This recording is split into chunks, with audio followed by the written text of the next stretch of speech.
Qarang, o'zi mana shu oxirgi payt qaynanalar haqida salbiy videolar ko'payib ketyapti-da.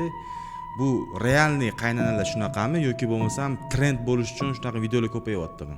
Endi men o'zimdan kelib chiqqan holatda aytaman. Yomon, misol uchun qaynanalar bo'lmaydi, to есть mana onani yomoni bo'lmaydi-yu. Mana misol men o'zimdan kelib chiqqan holatda aytaman. Menimcha yomon kelinlar bo'ladi deb o'ylayman. Chunki tarbiyaga bog'liq. Qaysi oilada ona qizini qanaqa tarbiya qilganiga bog'liq. Menda shunaqa deb o'ylayman. Chunki onam rahmatli aytardilar, bitta inson umuman qaynana borasida emas, umuman bitta insonni bitta yomon tarafini ko'rdingmi, bo'ldi, o'sha inson yomon bo'lib ketadi. Sen o'shani bitta yaxshi tarafini ko'rgin, bitta dona yaxshi tarafi bordir derdilar. O'sha inson yaxshi bo'lib ketardi derdilar-da. U baribir menimcha ya'ni qaynanalarda emas, ya'ni qizni onasini tarbiyasiga bog'liq deb o'ylayman ko'proq. Chunki onalarni yomoni bo'lmaydi-da. U o'zi anaqada ham keltirilgan, masalan, jannat onalarning oyog'ini ostida deb aytib qo'yilgan-ku. Prosta mehnat qilgisi kelmaydi ko'p kelinlar. Chunki boya menga ham juda ham ko'p negativlik keldi. Basharing qursin, sen oldin erga tegib olgin, qaynana ko'rganmisan o'zi deyapti, lekin havolanki bilishmaydi-ku, уже misol uchun navarali, уже odamligini bilishmaydi-da. Siz navarangiz bormi? Ha, ikkita navaram bor. Vohma qilmang, rostdan. Rostdan. Voy, sovchilar chiqdi. Boya. O'zi sizni fikringiz kerak-da menga. Ko'proq hozirgi kunda qaynanani yomonlayotgan kelinlar ko'pmi yoki kelinni yomonlayotgan qaynanalar ko'pmi? Men bilmadim, lekin qaynanalar tarafdaman-da men.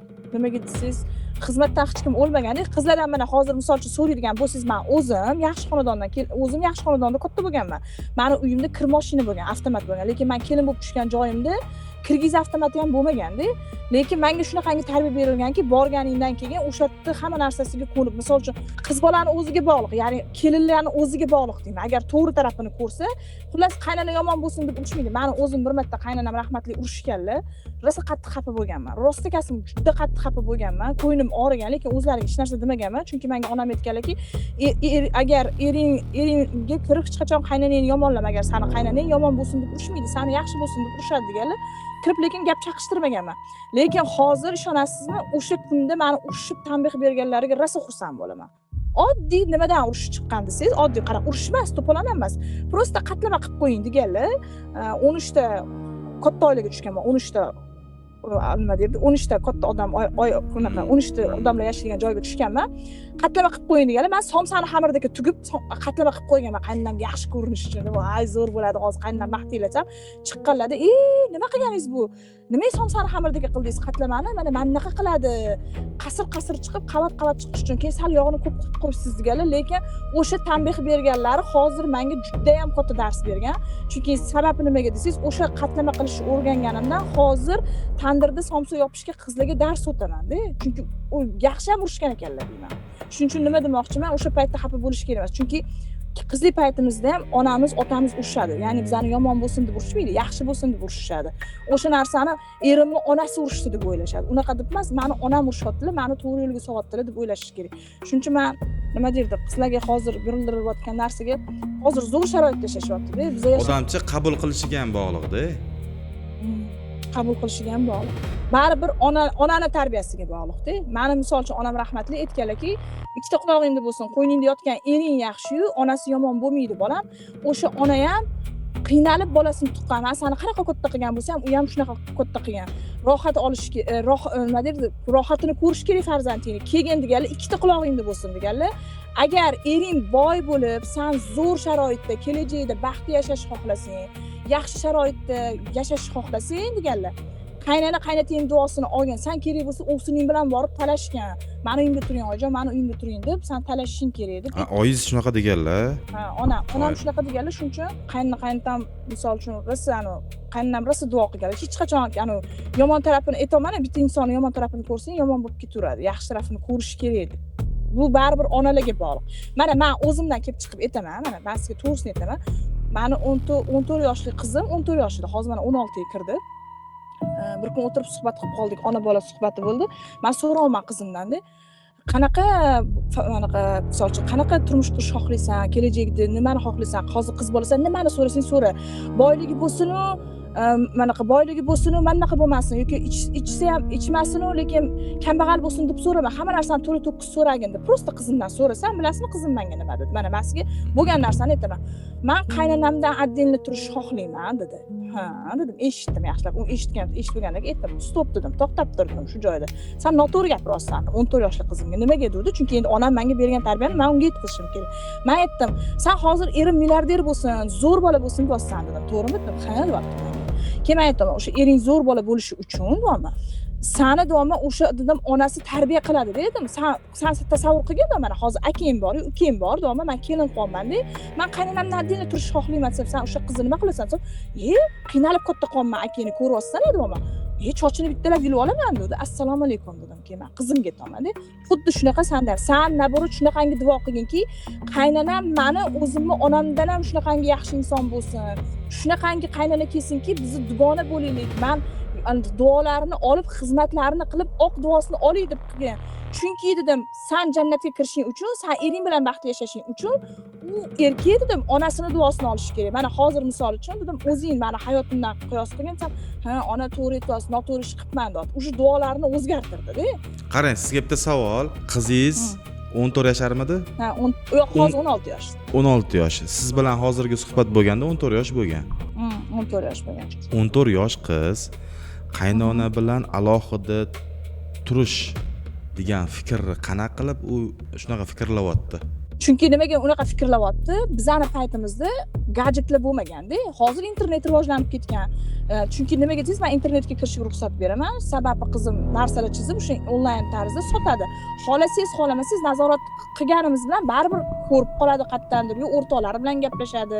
Misol uchun, men uni yoshida kollejda o'qiganman. Men ham o'zimdan katta qizlardan eshitganman. Yonida yurgan hamma dugonalari yoshi katta qizlar. Eriga teggan qizlar bor misol uchun atrofida, o'rtog'ini opachalari bilan ham o'rtoqda.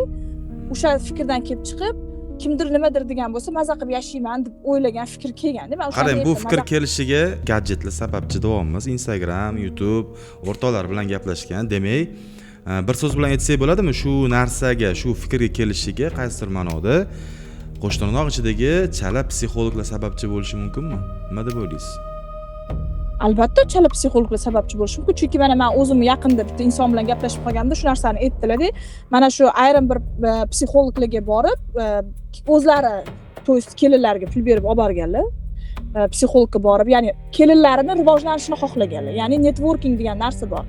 O'sha biznesmen ayollarda mana shu networking, mana shu uyda o'tirgan kelinim misol uchun ozgina krugozo'ri oshsin, nima derdi, balki menga manfaatli bir narsasi bo'lib qolar, o'qimishli ba'zi qizlar boshqacha. Chunki nimaga desangiz, qizlarimizni o'qitsak, ulardan zurriyotli kelgandan keyin o'sha o'qimishli ayoldan o'qimishli farzand dunyoga kelgan. Ya'ni bilim berish kerak deb qaynona o'z kelinini bergan. Lekin u narsa teskariga aylangan. Sababi nimagaki, hozirgi ayrim bir chala psixologlar, hammasi emas, ayrim birlar noto'g'ri taktika berishyapti. Men o'zim ham eshityapman.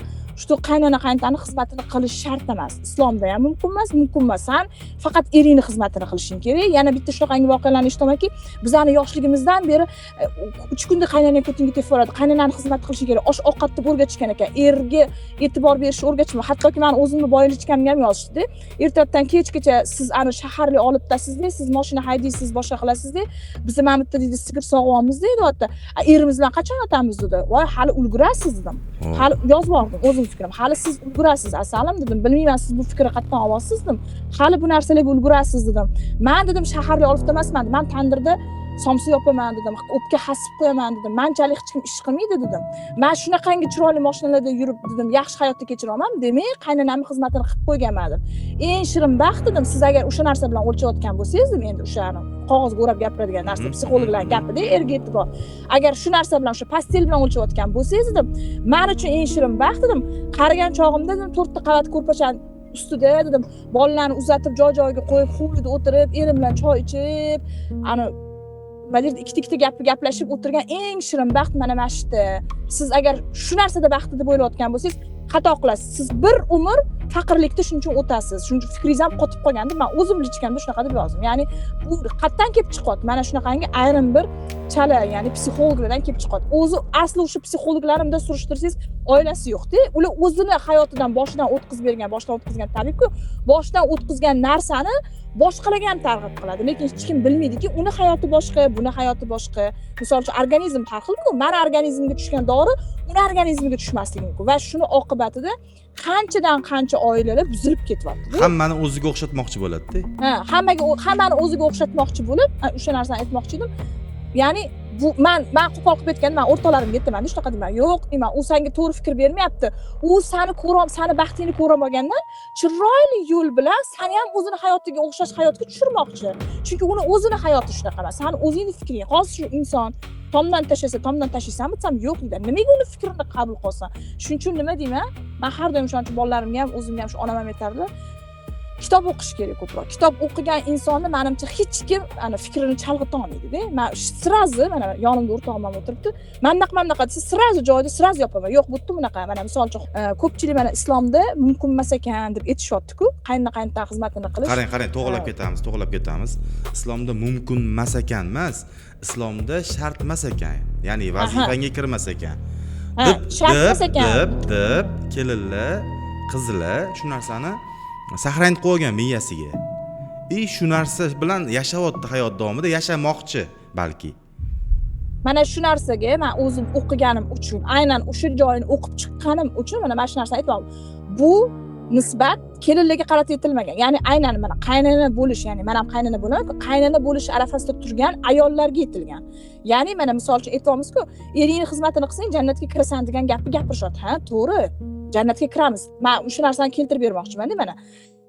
Kelinga o'zingni, ya'ni eringni, turmush o'rtog'ingni qaynota bo'lamiz-ku, o'sha narsani bermagin ichki kiyimini. Illo agar qaynota yotoqchilik bo'lsa berilsin deyilgan o'sha narsani ayrim bir qizlarimiz shart emas ekan deb o'ziga to'g'irlayapti. U lekin qaynonalarga nisbatan aytilgan. Qaynona ham ayol, ya'ni turmush o'rtog'ini o'zini xizmatini o'zi qilishi kerak, to'g'rimi? Xuddi shunaqa. Mana misol uchun men erimning xizmatini qilishim kerak, men xizmatini qilsam, shu jannatga kiraman. Kelinimga uni berishim shart emas.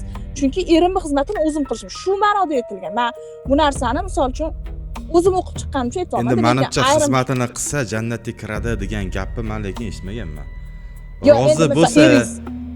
Rozi bo'lsa deb eshitganman. Rozi bo'lsa. O'shani aytmoqchiman-da. Endi qarang, qaysi erkak xotini onasini xizmatini qilmasa rozi bo'ladi xotinidan? Bormi shunaqalar? Ha, men o'sha narsani aytmoqchiman-da. Yaxshi aytib oling. Men bo'pti, Sitora. Men xuddi shu narsani aytmoqchiman-da. Mana hozir faqat erim bo'lsa bo'ldi, erim qilsa bo'ldi. Men endi o'zim qizimga aytgan gaplarimni aytmoqchi. Erim bo'lsa bo'ldi, erim qilsa bo'ldi demagin. Misol uchun qo'yningda yotgan ering yaxshi-yu, onasi yomon bo'ladi. Bu endi onamning gaplari. Onasi yomon bo'ladimi? Sen tasavvur qilgin, uni shu darajada katta qilgan. Xo'p, sen davoman baxtli yashash uchun jannatga kirishni istaysanmi? Xo'p, u jannatga kirish uchun ota-onasini rozi qilish kerakmi? Agar u erkak kishi ota-onasini rozi qilmasa, sen ham jannatga kira olmaysan, u ham kira olmaydi, xuddi shunaqa. Ana o'sha narsani baribir negizi onalarga taqalyapti.